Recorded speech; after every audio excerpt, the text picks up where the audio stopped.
आता आपल्या आवडत्या मालिकेचे संपूर्ण भाग मालिका प्रसारित झाल्यानंतर लगेचच पाहू शकता फक्त सन नेक्स्ट वर. भारतातील प्रेक्षकांसाठी मोफत सेवा. ही सुजितची गाडी. सुजित सुजित सुजित सुजित सर. हे सुजित सुजित सर. सुजित सुजित सर आओ उठा please. Sujit sir. Sujit Sujit sir. Sujit Sujit Sujit डोळे उघड. Sujit Sujit Sujit I am okay. ये बाहेर बाहेर. सांभाळून. आय एम ओके ओके सांभाळून ओके सांभाळून सुजित सर. स्वानंदी ओके मी. काय ओके? किती वेळ सांगितलं इतकी दारू पिऊन गाडी चालवू नको. किती लागलंय बघ ते. दे ती बॉटल, आपण दवाखान्यात जाऊ.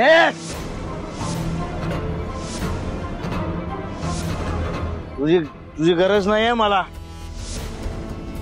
अरे I am Swanandi I am. Sujit sir आओ ऐका माझं. मी तुम्हाला चालून दाखवतो. सुजित नाही.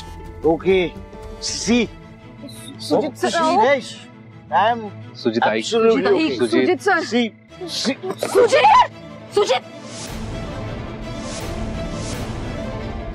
हे कोणीतरी पाणी सुजित सुजित सुजित सुजित बोल बोल बोल. म्हणे पाणी दे. सुजित सर उठा प्लीज. सुजित सुजित मणी सर आपण यांना हॉस्पिटलमध्ये घेऊन जाऊयात का? हो मी गाडी काढतो. त्याला बोलतो करा. सुजित सुजित मणी उघड ना. सुजित. पण हा सगळा काय प्रकार आहे? नाही त्याने जास्त घेतली म्हणून कदाचित. तेच म्हणते मी. दारू पिऊन गाडी का चालवायची? गाडी हॉस्टेलमध्ये घुसली असती, कोणाला लागलं असतं, काही घडलं असतं तर त्याला जबाबदार कोण? हा गुन्हा आहे. मी पोलिसांना बोलू. नाही म्हणजे प्लीज पोलिसांना फोन करू नका मॅडम. धाकट्या भावासारखा माझा. काहीतरी घडलं असेल म्हणून इतका प्यायलाय आणि म्हणून असं वागला. त्यात हॉस्टेलच्या आवारात. एकदा माफ करा मॅडम प्लीज. कुठल्या रोगाची साथ पसरली आहे का? तू हा असा, स्वानंदी ती तशी. तिच्या बहिणीची सगळी पापं ती स्वतःच्या पदरात घालायला तयार आहे, तिला माफ करायला तयार आहे. आणि तू हा असा दारू पिऊन लोळत बसलेला भाऊ त्याला पाठीशी घालतोयस. तू कळतंय का तुला?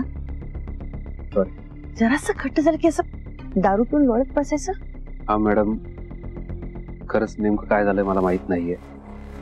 किंवा किती दारू पिला तरी ऍक्सिडेंट होईल असं कधी होत नाही त्याच्याकडून. पण मी त्याला व्यवस्थित घरी घेऊन जातो मॅडम.